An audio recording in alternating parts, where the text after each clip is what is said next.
ओम साई राम। सभी भक्तों को आज के सत्संग में वेलकम। जो भी भक्त प्रश्न पूछना चाहते हैं बाई जी से, वो हैंड रेज कर सकते हैं या चैट में क्वेश्चन पूछ सकते हैं। तो बाई जी, हम शुरू करें। जी जी, जरूर जरूर। हाँ, पहला पहला हैंड रेज हुआ है सुजाता जी का। आप अनम्यूट करके आपका प्रश्न पूछ सकते हैं, सुजाता जी। ओम साई राम भाई जी। ओम साई राम सबको। भाई जी आज एम आई ऑडिबल सुनाई दे रहा है? जी हाँ, जी, बोलिए। Absolutely Audible. जी। सो भाई जी आज के लिए मैं ये पूछना चाहती हूँ। जब हमें बाबा शिरडी बुलाते हैं या हम किसी और धार्मिक स्थल पे जाते हैं तो आजकल शायद क्राउड मैनेजमेंट की वो टेक्निक होगी कि पेड दर्शन, वीआईपी दर्शन, ये सब अलग अलग तरीके होते हैं दर्शन के। जी मुझे हमेशा ये डाउट आता है कि क्या बाबा हमसे मिलकर तब भी उतने ही खुश होंगे अगर हमने कोई जुगाड़ लगाया या वीआईपी पास लिया? मैं उनकी बात नहीं कर रही हूँ जो actually those who are not capable age की वजह से या किसी स्पेशल जी एबिलिटी की वजह से, मैं उनकी बात नहीं कर रही हूँ। मैं जनरल हम जो एबल बॉडीड लोग हैं उनकी बात कर रही हूँ। तो जी क्या बाबा तब भी हमसे मिलके इतने खुश होंगे? क्या हमें तब भी उतना ही पुण्य मिलेगा? जैसे कि अब आरती भी आप बुकिंग के थ्रू जा सकते हैं, तो क्योंकि इतने सालों से हम जाते रहे थे और मतलब लाइन में लगिए और आपका लक होता था कि आप अंदर हो सकते थे आरती के वक्त। तो ये सब बहुत पुरानी, मतलब 20 एक साल पुरानी बातें हैं शायद। तो जी अब जी, तो मतलब ये डाउट मुझे आता है, जैसे वैष्णो देवी में भी कोई हेलीकॉप्टर से जाता है और जो लोग द सो कॉल्ड वीआईपीज जो दर्शन के लिए आते हैं, भगवान के लिए तो सब बराबर हैं, जी बाबा ने कभी भेदभाव नहीं किया। लेकिन उनके स्पेशल स्टेटस की वजह से जो आम लोगों की लाइन रोक दी जाती है। लेकिन फिर मुझे ये भी डाउट आता है कि बाबा की मर्जी होगी, बाबा ने स्पेशल उनको शायद नवाजा होगा इस आपने आशीर्वाद से कि वो उस लेवल तक पहुंच पाए हैं कि उनको स्पेशल दर्शन मिल रहा है। तो ये सारे जरा, अगर if you can please elaborate a little on this. Thank you so much. जी। मेरे अंदर बैठे साईं का, आपके अंदर बैठे साईं को अभिवादन, अभिनंदन, आलिंगन और नमन। आपका प्रश्न बहुत लाजमी है। अक्सर हम लोगों के मन में ये भाव उत्पन्न होते हैं कि क्या कुछ लोग ऐसे सामर्थ्यवान हैं जिनको आगे रह करके दर्शन करने का सौभाग्य मिलता है, या जिनके लिए बाकी लोगों को रोक दिया जाता है। देखिए, इसका आंसर आपने अपनी प्रश्न में उसका एक पुट आपने दे दिया कि क्या बाबा ने उनको इस तरह नवाजा है, क्या ये उनके पिछले पुण्यों का फल है कि वो इस स्थान पर पहुंच गए हैं कि जहां पे वो बाकी लोगों से आगे दर्शन के लिए जा पा रहे हैं, या उनके दर्शन एक अलग व्यवस्था के तहत किए जा रहे हैं। तो मेरा मानना है, यस, किसी के कर्मों का फल होता है कि वो ईश्वर के दर्शन करने बाकी लोगों से पहले पहुंचता है। लेकिन इसका एक फ्लिप साइड भी है कि उसको तो दर्शन करके जल्दी निकल जाना होता है, 2 मिनट, 1 मिनट, 3 मिनट में बाहर हो जाता है। जो व्यक्ति 15-20 मिनट, आधे घंटे लाइन में लगता है, उसका भाव, या मंदिर, समाधि मंदिर के अंदर ही हम बात करें, जब वो लाइन धीरे धीरे सरकती है, जो आदमी बिल्कुल पीछे खड़ा है मंच के पास, और वहां से वो धीरे धीरे सरक करके 15-20 मिनट, आधे घंटे में भी पहुंचता है, तो वो ज्यादा भाग्यशाली है कि वो आधे घंटे तक बाबा को देख रहा है, वो बाबा के मंदिर में सामने है वहां। तो हम जिस सामाजिक व्यवस्था में रह रहे हैं, शायद वहां पर ये व्यवस्थाएं करना जरूरी हो जाता है ताकि भीड़ का प्रबंधन, क्राउड मैनेजमेंट एक तरह से हो सके।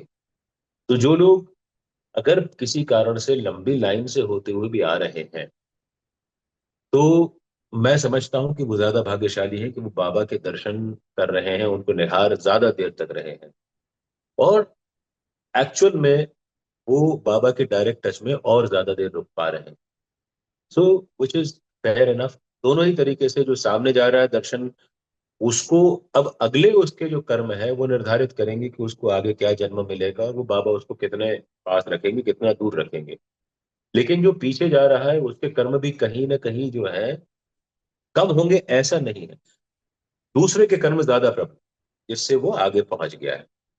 जैसे मैंने अपना एक किस्सा बताया था, बहुत साल पहले की बात है, जब मैंने जिनमें कुछ लोग या शायद रिपीट ऑडियंस हो तो उनको समझ में आएगा ये किस्सा। कि बहुत सालों पहले की बात है, मैं जब बाबा मुझे शिरडी उन्होंने बुलाना ही शुरू किया था, कोई 30 एक साल पहले की बात।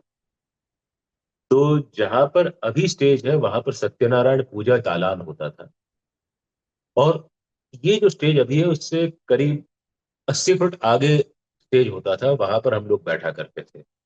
लाइन ऐसे ही चलती थी और हम पीछे स्टेज पर बैठ करके बाबा को देखा करते थे। तो एक बार की बात है, एक सज्जन आया मेरे पास, और 30 साल पहले न मुझे भोपाल में बहुत ज्यादा लोग जानते थे, या साई सर्कल में मुझे बहुत ज्यादा लोग जानते थे, बिल्कुल नहीं जानते थे, बहुत कम लोग जानते थे। तो मैं ऐसे ही स्टेज पर बैठा हुआ था, सीढ़ियां थी और वैसे ही जैसे अभी स्टेज है वैसे ही था।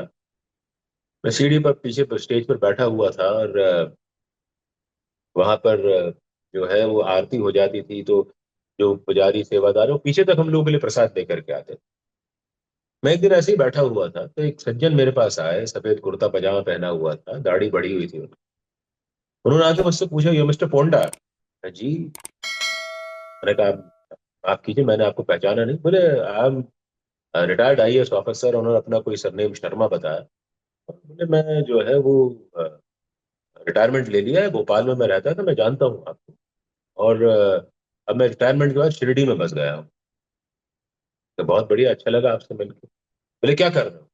मैंने कुछ नहीं, पीछे बैठ के बाबा को देख रहा हूँ। तो उन्होंने वो एक जो सूत्र मुझे दिया, वो बड़ा एक प्रबल सूत्र है। उन्होंने कहा कि जो सबसे पीछे होता है ना, उसको साईं सबसे पहले देखता है।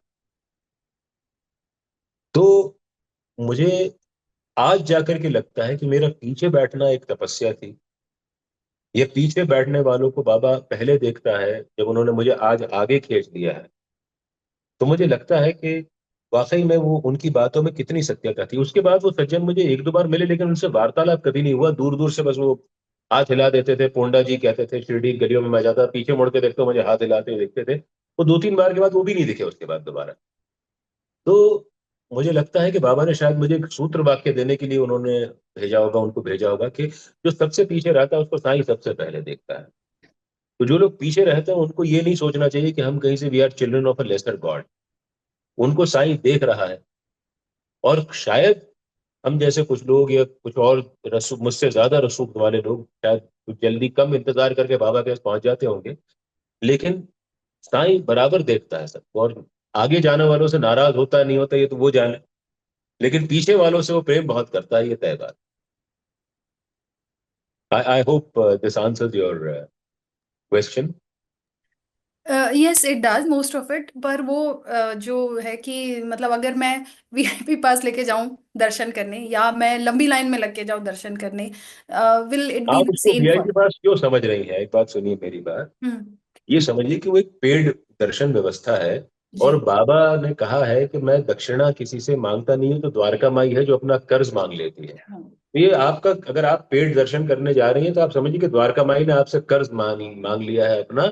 और वो आप 200 रुपए जो आप पेड पार्ष के देके जा रही हैं, उन्होंने आपने बाबा को दक्षिणा अर्पण कर दी है। और ठीक। वाकई में ये मानिए कि शिरडी साईं बाबा संस्थान में जितनी व्यवस्थाएं हैं, जितना करीब से हम्म। मैंने उनके देखा है, हम्म। वो आपके दिए हुए 200 रुपए भी वेस्ट नहीं हो रहे। नहीं नहीं, वो बात नहीं है। हाँ, वो हाँ। मैं जानता हूँ, क्योंकि जी। मैंने बहुत उनकी सेवा प्रकल्प देखे हैं, उनकी गतिविधियां देखी हैं।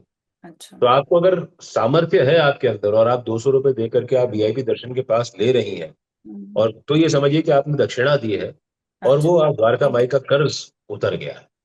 जी। ठीक है। ठीक है जी। जी। Om thank you Sai. So much. Om Sai Ram. और बाबा भाई बड़ी। जी, जस्ट एक एक चीज जो आप अभी बता रहे थे, वो आपकी जो पुरानी वीडियोस है ना साई अमृत जी कथा के, मैं अभी जी। ये सेशन शुरू होने से पहले मैं वही सुन रही थी जो अभी आपने इंसिडेंट बताया। Then तो that perhaps made the background of your answer. या maybe, maybe. Thank जी यू सो जी। Much. Om Sai Ram. Om Sai, Om Sai. Thank you भाई जी। चंद्रकांत जी ने हैंड रेस किया है, वो अनम्यूट करके प्रश्न पूछ सकते हैं।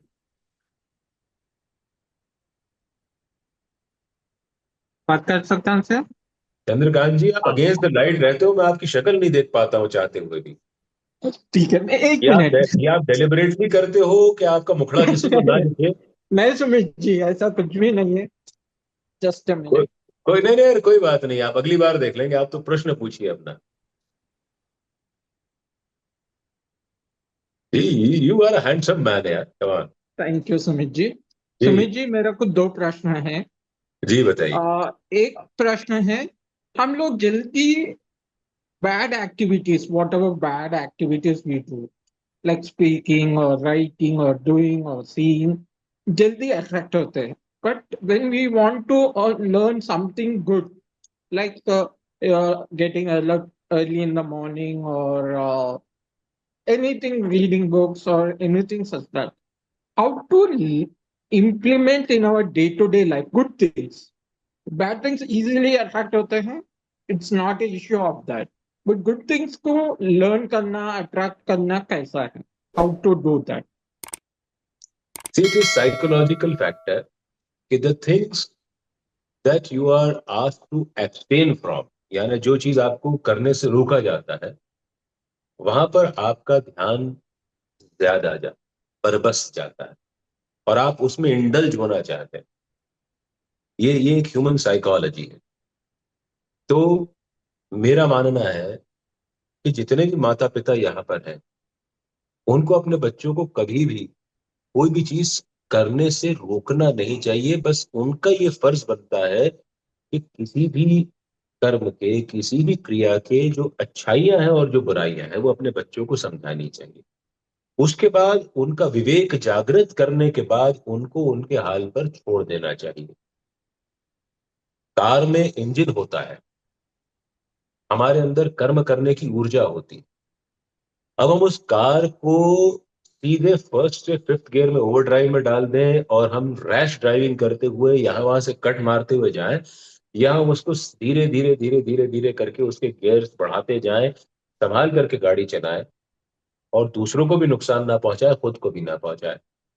तो ये कर्म का अधिकार हमारे हाथ में है। हमें अपने विवेक, हमारा विवेक जो जागृत होता है वो सदगुरु की शरण में जाने से होता है, माता की कोख से जागृत होता है, पिता के संस्कारों से, कुल से जागृत होता है, माता पिता की जो हमारी परवरिश होती है उससे जागृत होता है, हम जिस सोसाइटी में रहते हैं वहां से हमारा विवेक जागृत होता है, हम जिस किस्म के स्कूल कॉलेज में हमने एजुकेशन ली है वहां से हमारा विवेक जागृत होता है। वहां पर हमको समझ में आता है कि हमको क्या करना चाहिए और क्या नहीं करना चाहिए। बट हमको जब ये कहा जाता है कि तुम ये मत करो, हम उसकी तरफ आकर्षित होते हैं। मैं आपको मेरा उदाहरण दूंगा कि when I was in impressionable age, my father was a cinema manager. He was into all kind of vices, but then those vices did not affect his character. He was morally very upright person. but जिसको हम आज की modern दुनिया में हम कहते हैं कि वाइसेस थी, शराब पीना, नॉनवेज खाना, देर तक जागना, क्योंकि उनका जॉब वो मांगता था कि स्ट्रेस रिलीज करने के लिए उनको शायद शराब का सहारा लेना पड़ता। जब मैं इम्प्रेशनेबल एज में था तो उन्होंने मुझसे कहा कि तुम्हें शराब पीनी है, तुम शराब पियो, मैं तुमको सिखाऊंगा कि कैसे चार पैक पी के भी आउट नहीं हुआ जाता। तुमको सिगरेट पीनी है तो मैं तुमको बताऊंगा कि कैसे कश लेना है जिससे तुम्हें ठसका ना पहुंचे। तुम्हें जो करना है करना, लेकिन कल को कोई मुझसे ये ना कहे कि पोंडा साहब आपका बेटा छुप करके ये काम कर रहा है। और उनकी बातों का ये असर मुझ पे हुआ कि मैंने ना जीवन में कभी शराब को हाथ लगाया, ना कभी सिगरेट को हाथ लगाया। नॉन वेज एक जमाने में बहुत खाता था, कंपल्सिव नॉन वेजिटेरियन ईटर था। उसके बाद फरवरी 2000 में जो छोड़ा है तो आज तक छोड़ रखा है। अंतरात्मा की आवाज आई, छोड़ दिया। तो अंतरात्मा की आवाज सुननी पड़ती है कि हमको किस तरह हमको रचनात्मक गतिविधियों की तरफ आकर्षित होना है, या विध्वंसात्मक गतिविधियों की तरफ आकर्षित होना है। वो हमारा विवेक हमको बतलाता है। सो जो शराब पीते हैं वो बुरे लोग नहीं होते, जो नॉनवेज खाते हैं कि ऐसा नहीं कि उनका स्पिरिचुअल डेवलपमेंट नहीं हो पाता, जो सिगरेट पीते हैं ऐसा नहीं होता कि उनका से आध्यात्मिक उन्नति नहीं हो पाती। बाबा तो स्वयं जो है वो चिलम पीते थे। तो ये सारी बातों का कोई हमारे आध्यात्मिक उन्नति से कोई लेना देना नहीं। ये सारी बातें हमारे शरीर के लिए पहले घातक होती हैं, और उसके बाद हमारी जो अगर गतिविधियां उसको कंज्यूम करने के बाद होती हैं वो खराब हो जाती हैं, तो वो समाज के लिए घातक होती हैं, दूसरे हमारे परिवार के लिए घातक होती हैं, हमारी वित्तीय स्थिति के लिए घातक होती है, हमारी सामाजिक प्रतिष्ठा के लिए घातक होती है। तो हम जो है ये सारी चीजों को समझ करके चले कि हमें अपने अंतरात्मा की आवाज सुननी है। अगर अंतरात्मा कह रही है कि ये चीज गलत है तो हमें नहीं करना है। कोई और कहेगा तो हम और ज्यादा अपने आप को पुश करेंगे उस तरफ। तो ये जितने माता पिता सुन रहे हैं इस ब्रॉडकास्ट को, मैं सबसे यही निवेदन करूंगा कि आप अपने अनुभव के आधार पर अच्छाई और बुराई अपने बच्चों को किसी भी कर्म की बता दीजिए। उनको फोर्स मत कीजिए। फोर्स करेंगे तो वो रिपेल करेंगे, रिबेल हो जाएंगे, और वो कहीं ना कहीं शायद गलत रास्तों पर चढ़ जाएंगे।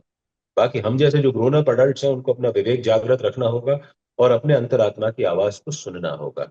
जब हम सुनेंगे तो हमें समझ में आएगा कि क्या सही है और क्या गलत। और मेरा उसको सुनने और उसको सुनने के लिए हमें हमेशा भगवान का सतत स्मरण करना चाहिए। ये समझना चाहिए कि साईं हमारी हर एक गतिविधि को देख रहा है। अगर वो हमारी अच्छाई को भी देख रहा है तो हमारी बुराई को भी देख रहा है। जब हम ये एहसास करने लगते हैं कि हमारी बुराई को देख रहा है, तो फिर हमें कहीं शर्म आने लगती है, कहीं झिझक होने लगती है। तो फिर हम उस चीज से दूर हो जाना। तो धीरे धीरे वो, ये क्या होता है, ये आत्म उन्नति का कार्यक्रम है। It is a process of reaching, realising, self realisation जो होता है, वो कहीं ना कहीं बिट्स एंड पीसेस में आता रहता है, जाता रहता है। तो ये होती रहती है सारी चीज। मेरा दूसरा प्रश्न है, एवरी एवरी थर्सडे में साई सच्चरित्र पढ़ना शुरू करा से बीच जी बीच में गैप आ रहा है। फिर भी मेरे को टाइम मिल के मैं क्या कर रहा हूँ बोले तो हमारा एक ग्रुप है साई सच्चरित्र बोल के, उसमें जी एवरी टाइम 2 चैप्टर्स पढ़ने के लिए दे रहे। राइट टाइम क्या है? एनी टाइम स्नान करने के बाद कभी भी मैं पढ़ लेता हूँ, आफ्टर ईटिंग अ फूड और लाइक दैट। जी। Is there any specific time to read Sai Satcharitra? Any time is a good time to read Shri Sai Satcharitra, even sitting on your throne while defecating, आप अपना सच्चरित्र पढ़ सकते हैं मेरी नजर में। जिस ग्रंथ में इतनी ताकत है कि वो अपवित्र मन को पवित्र कर सकता है, तो उसको अपवित्र तन से पढ़ने में कोई हानि नहीं।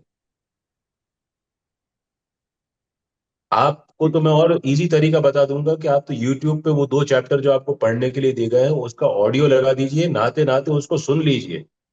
वो भी आपका एक्सेप्टेबल है। क्योंकि सच्चरित्र आप पूरे 2 चैप्टर पढ़ेंगे, उसमें से कितना आपके दिमाग में बैठेगा आपको नहीं पता। इसी तरह ऑडियो भी आप सुनेंगे तो उसमें 2 4 लाइनें भी आपके दिमाग में बैठ गई। That is equally good. प्रसाद प्रसाद होता है, वो एक निवाला खाओ या पूरी थाली खा लो, थैंक यू सर। आप आपको पवित्र कर देता है। और ना पढ़ पाओ ना थर्सडे के दिन 2 चैप्टर, तो भी चिंता मत करना, कोई वहम मत पाल लेना अपने दिमाग में। ठीक है। ठीक है, thank you so much. Om Sai. Thank you भाई जी। जो भी वक्त प्रश्न पूछना चाहते हैं हैंड रेस कर सकते हैं या चैट में अपना प्रश्न टाइप कर सकते हैं। चैट में तो अभी कोई प्रश्न नहीं आया है अभी तक। जी।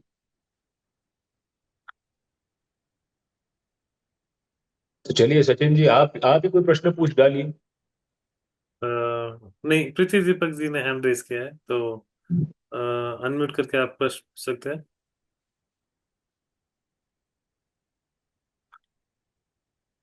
Om Sai, am I audible? Yes. You are audible, absolutely audible. Om Sai Bhaiji, thank you. जी Om Sai. Just wanted to start off with giving a big thanks for every week. Uh, पता नहीं, जी जी जी। just overwhelmed by the kind of info and the kind of interpretations you give us. Thank you. This is just very science संगम 10 में ऋणानुबंध पे बहुत अच्छा, like that whole thing which you spoke of was very nice, very interesting. तो उससे एक connecting thought आया कि ऋणानुबंध is something that comes through birth, through your karma.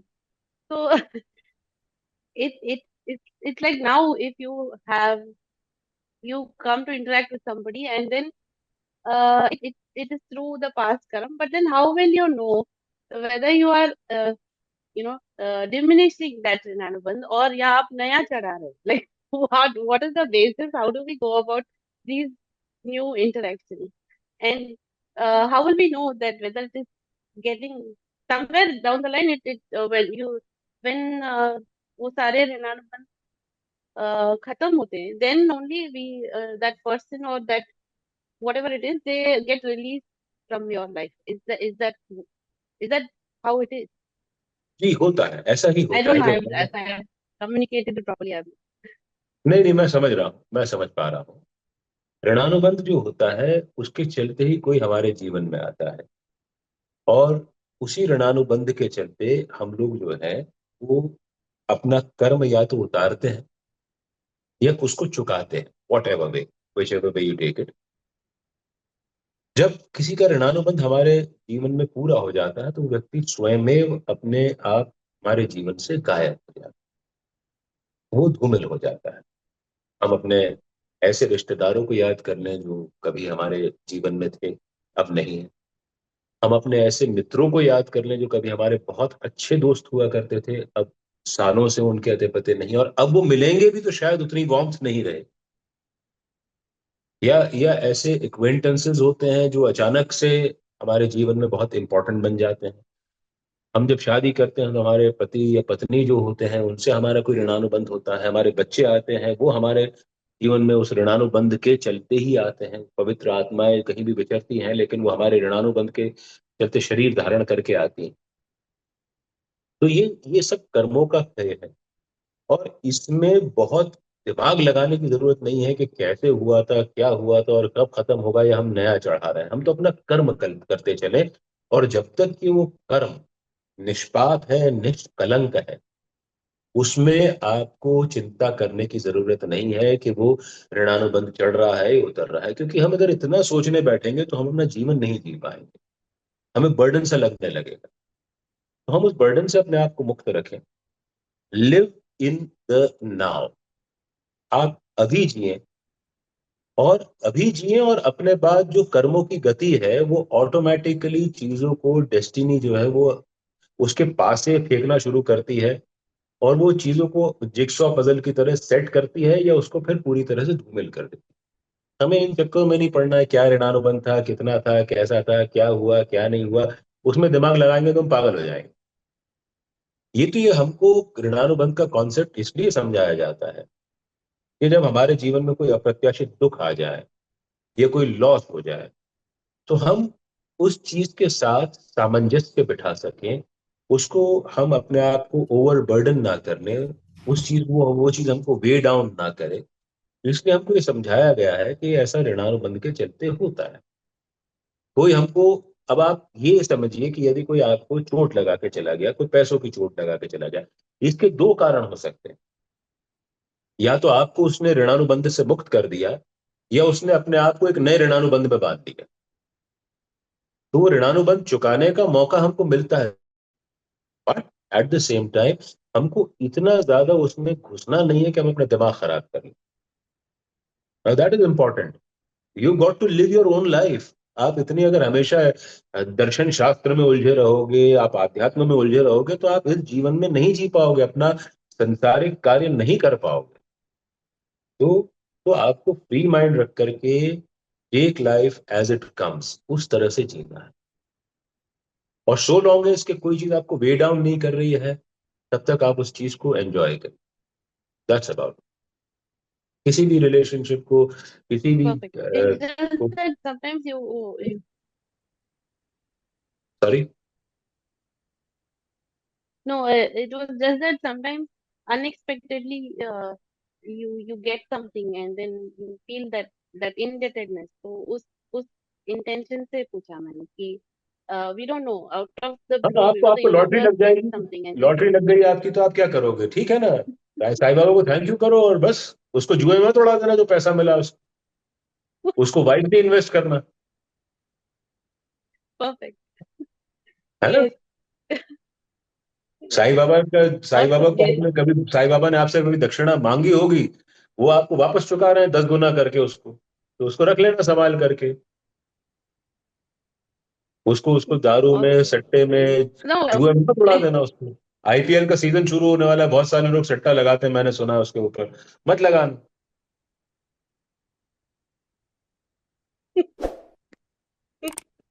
ठीक है, No worries. चलिए। Thank you. Thank you. There's okay one more. Thank you. Thank you so much. Yeah. जी, There's okay. one more thing if I have time. Next, we have one question from Binu Arora. Arora ji Okay. ने raise किया है। We have 10 minutes, Sachin ji, let her continue, उसके बाद फिर अगला question ले लेंगे। ओके, या ठीक है भाई। जी,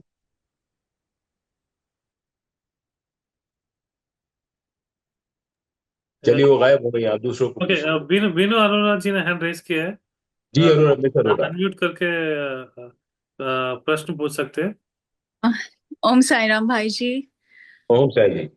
मेरा ये क्वेश्चन है कि साई सच्चरित्र में एक नाम सप्ताह का मेंशन किया हुआ है, और जी, ज्ञानेश्वरी का पाठ बाबा कई बार कहते थे बहुत लोगों को पढ़ने के लिए, करने के लिए, और एक पोथी। मुझे इसमें एक तो नाम सप्ताह बताइए कि वो किसका नाम। नाम सबका 2 जगह आता है, बताइए मुझे कहाँ कहाँ आपने पढ़ा है। ये तो मुझे इतना याद नहीं है कहाँ कहाँ पढ़ा है, बट मैंने पढ़ा है। सच्चरित्र में रोज पढ़ती हूँ और बहुत बार पढ़ चुकी हूँ। लेकिन हर बार पढ़ती हूँ उसको, उसके को नए पर्सपेक्टिव से पढ़ती हूँ, और मतलब अभी उसको समझ ही नहीं पा रही हूँ। आई थिंक उसको बहुत बार मुझे पढ़ना पड़ेगा, मल्टीपल टाइम्स, तभी मुझे उसमें बहुत सारी बातें समझ आएंगी। बट आपको पढ़ने से ऊपर आना पड़ेगा।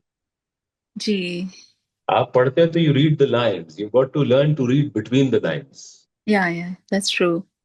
जी, तो उस चलिए, पहले मैं आपका पहला प्रश्न ले लेता हूँ। नाम सप्ताह क्या होता है? राइट। महाराष्ट्र में, गुजरात में, जो हिंदी स्पीकिंग बेल्ट्स हैं उनमें एक पारायण सप्ताह किया जाता है या नाम स्मरण सप्ताह किया जाता है, ओके। जिसमें 7 दिन तक लगातार, irrespective of the hour of the day और द नाइट, संकीर्तन किया जाता है, नाम का स्मरण किया जाता है, और लगातार अखंड रूप से वो एक धुन चलती रहती है, कोई भी एक श्लोक चलता रहता है, कोई एक मंत्र बोला जाता है, केवल नाम बोला जाता है। तो हाँ। ये इस प्रकार से उसका आयोजन किया जाता है, जिसको एक बड़ा अनुष्ठान माना जाता है। ओके। तो व्हाट हैपेंस कि इसमें लाइक अ रिले रेस, उसमें एक ही व्यक्ति नहीं दौड़ता है, लाइक अ रिले रेस, उसमें अलग अलग ग्रुप्स होते हैं, जो जिनको टाइम दे दिया जाता है कि शाम को 6 से 8 बजे तक आप करेंगे, 8 से 10 बजे तक आप करेंगे, 10 से 12 बजे तक आप करेंगे, 12 से 2 बजे तक आप करेंगे, so on and so forth, till 7 day culmination. जब उसका 7वां दिन होता है तो उसका उद्यापन किया जाता है, या तो सत्यनारायण भगवान की कथा की जाती है, या कोई यज्ञ किया जाता है, हवन किया जाता है, प्रसाद बांटा जाता है, भंडारा किया जाता है। कुछ हम्म। लोग कथा करते हैं, कथा हम्म। करते हैं, फिर कथा के दौरान कथा 7 दिन तक कर ली, 3 3 घंटे, 4 4 घंटे, 7 दिन तक कर लिया, वो एक साप्ताहिक पारायण हो गया एक प्रकार। तो ये हम्म। कुछ चीजें हैं जो एक अलग अलग प्रांतों में हमारे यहाँ अलग अलग रूप में इसको मनाया जाता है। जो नाम स्मरण सप्ताह है उसमें 2 जगह जिक्र आता है। एक बार दासगणु महाराज को इच्छा हुई कि नाम स्मरण सप्ताह किया जाए, उन्होंने बाबा के सामने शर्त रख दी कि विट्ठल अवश्य प्रकट होने चाहिए। यस यस यस, हाँ जी। तो बाबा ने कहा कि मेरा वादा है कि विट्ठल अवश्य प्रकट होंगे, लेकिन बहुत चंचल है, ध्यान रखना कि वो निकल ना जाए।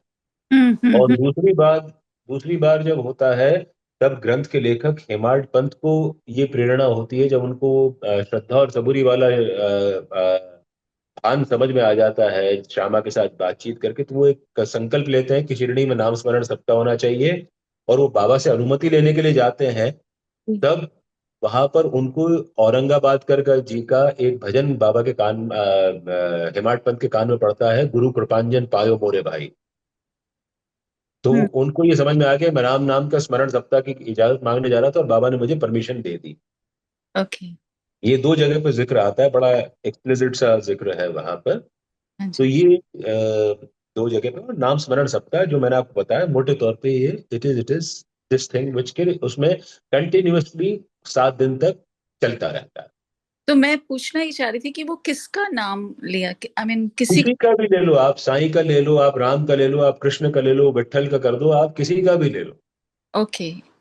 हाँ, वो किसी का भी, आपने एक मन में संकल्प लिया कि मैं 7 एक नाम स्मरण सप्ताह करने वाली हूँ, तो वो हम्म। संकल्प जो है वो 7 दिन तक आपको एक्सेप्ट करना रहेगा कि आपको 7 7 दिन 8 प्रहर हम्म। उसका करना है। आप नॉन, स्मरण करते हैं, और वो नॉन भी स्टॉप करना है। जैसे रिले रेस में हम दौड़ते हैं, बैटन किसी को दे दी, फिर अगले वाले ने अगले को दे दी, उस तरह से काम चलता रहता है। करेक्ट करेक्ट, ओके, ठीक ठीक है। है, चलिए आप अगला, कोई और आपका इसका और कोई ये सप्लीमेंट्री क्वेश्चन है?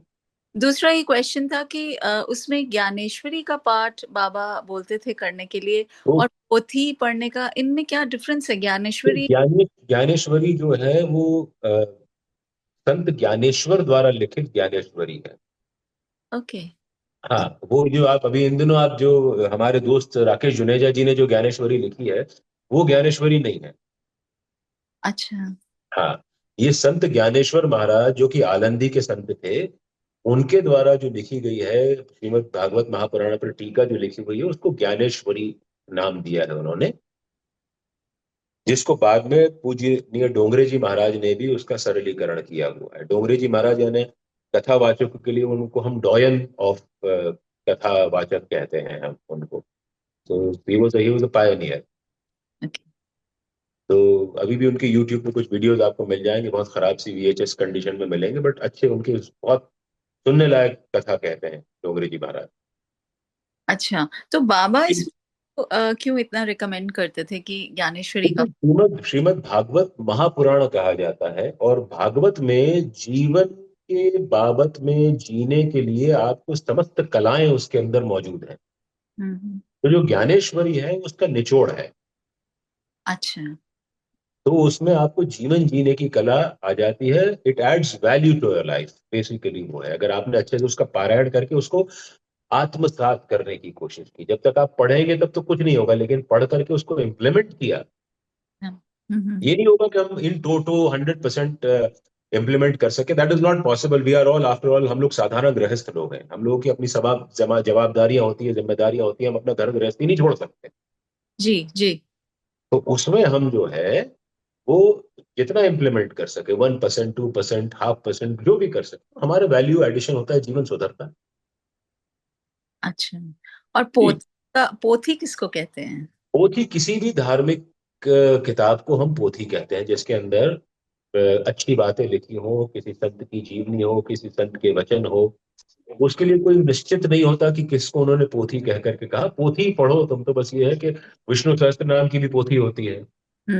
हाँ, विष्णु तो सहस्त्र भी वो कहते थे, और शायद उन्होंने किससे वो। एक नाथ भागवत भी कहते थे बाबा पढ़ने के लिए। हाँ जी, हाँ जी। हाँ, तो वो बाबा जो है रैंडमली जिसको जैसा, जिसका एपेटाइट, हम्म।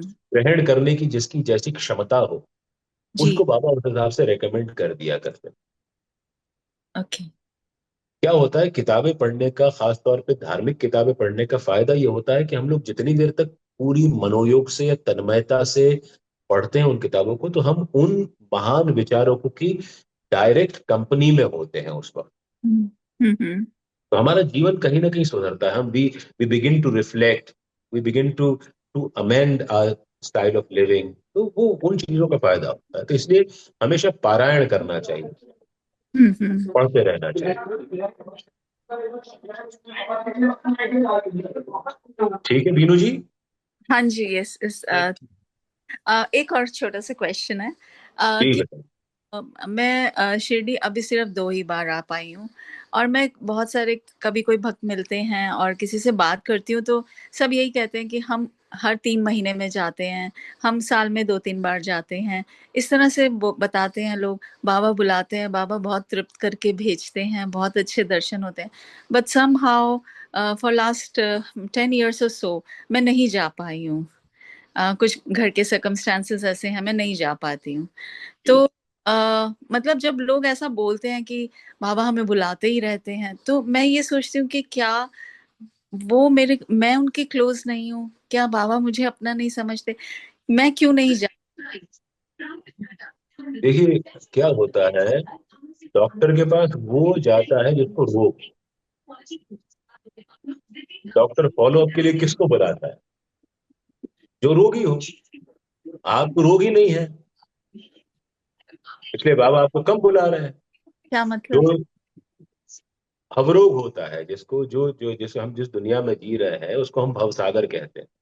जी। तो उसकी उसकी व्याधियां हमारे दिमाग में जब चढ़ जाती हैं, तो हमको उसको इरेडिकेट करने के लिए, उनसे निजात पाने के लिए बार बार किसी की शरण लेनी पड़ती है।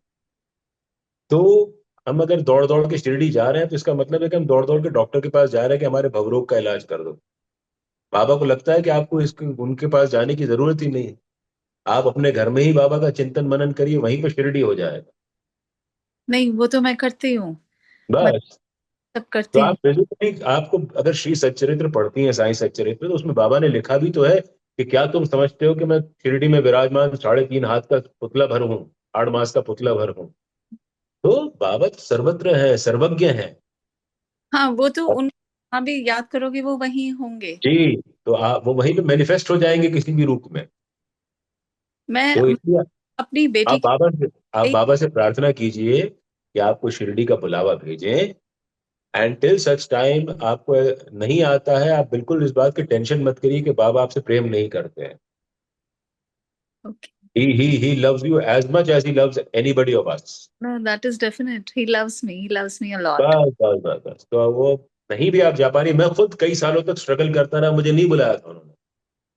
तो वही मैं सोचती हूँ ना कि why am I struggling to go. लोग कोई इतने बात नहीं, कोई चले- बात नहीं। अभी आपको, आपका भी वहां पे जो ऋणानुबंध है वो शिरडी का भी शायद उसके द्वार खुले नहीं है, वो खुल जाएंगे तो फिर एक बार फ्लड गेट्स की तरह खुल जाएंगे, आप यकीन मानिएगा। ओके, कि आपको आपको बाबा इतना बुलाएंगे कि फिर आपको निहाल कर देंगे, आप बिल्कुल चिंता मत करिए। आप अपने मन में इच्छा रखिए, कोशिश करिए कि आप उन परिस्थितियों से पार पा सकें कि जो परिस्थितियां आपको रोक रही हैं। फिर बाबा ने कहा तो है कि if you look to me I look to you, और तुम 2 कदम बढ़ो मैं 10 कदम बढ़ूंगा। तो जी, आप 2 कदम बढ़ाइए, परिस्थितियों से पराजित ना हो, मैं यही प्रार्थना करूंगा, और परिस्थितियों से आप विजय प्राप्त करके आप शिरडी की ओर कदम बढ़ाइए, बाबा आपको खींच लेंगे। ठीक है। Thank you. Thank you Om Sai. Om Sai, Om Sai. Thank you भाई जी, टाइम हो चुका है। जी। एक सवाल ले सकते हैं, प्रीति दीपक जी आप पूछ सकते हैं सवाल आपका। नहीं, it's already time. It's okay. We take it next week. No problem. No, भाई जी एक सवाल ले सकते हैं ना लास्ट एक। आप ले लीजिए, ले लीजिए, आप आज मास्टर ऑफ सेरेमनी आप हो, आप जैसा चाहोगे वैसा कर लेंगे। नहीं नहीं, ले लीजिए, प्रीति दीपक जी आप पूछ सकते हैं लास्ट Okay, सवाल। thank you so much. या Yes. जी। Uh, भाई जी, ये चैप्टर 48 में एक प्रिलिमिनरी है before the story of that chapter. तो उसमें हेमंत पंत जी लिखते हैं कि we have the devotees have to burn the heart with with the faith and devotion, and burn it in wicks of love. So ये जो then he follows it up with that, when you burn it, then that's the flame that burns is the knowledge that comes out of it, and mere knowledge without love is dry. So I want to know more about नहीं, मैं नहीं समझा आप क्या कहना चाह रही हैं। uh, हेमाड पंत ने बाबा की भक्ति को दीपक की कहा तरह है। कहा हाँ। है। यस। हाँ। तो उसमें देखिए क्या आप है। फेथ एंड डिवोशन को प्रेम में, yeah, he's mixing it with love. So and then he says that what comes out is knowledge, and mere knowledge without love is dry. What does he want to say? Love is unconditional surrender, number one, जिसको हम कहते हैं निष्काम भक्ति। जब हमारे मन में That's कोई the इच्छा message नहीं we हो और had हम to. भक्ति करते हैं, जब हमारे मन में कोई भी इच्छा ना हो और हम भक्ति में लीन हो जाते हैं, तो निष्काम भक्ति हो। हमको उस भक्ति से कुछ और चाहिए नहीं होता है। तो that is the ultimate form of knowledge. अच्छा। हाँ, वो Okay. वो नॉलेज आपको मिलता है कि हमको कुछ भी नहीं चाहिए, हमको केवल भक्ति करना है। वो भक्ति जो है वो प्योर फॉर्म ऑफ भक्ति होती है। It is as good as love, क्योंकि भक्ति इज नथिंग बट प्रभु में प्रीति इज भक्ति। Hmm. तो ये जो है, हम इसको मान के चलें कि लव एंड लस्ट में यही फर्क होता है। उसमें लस्ट में ग्रीड होती है, लव में डिवोशन होता है। Hmm. लस्ट कोई चीज चाहता है, लव देना चाहता है। Hmm. लस्ट कंडीशनल होता है, लव अनकंडीशनल होता है।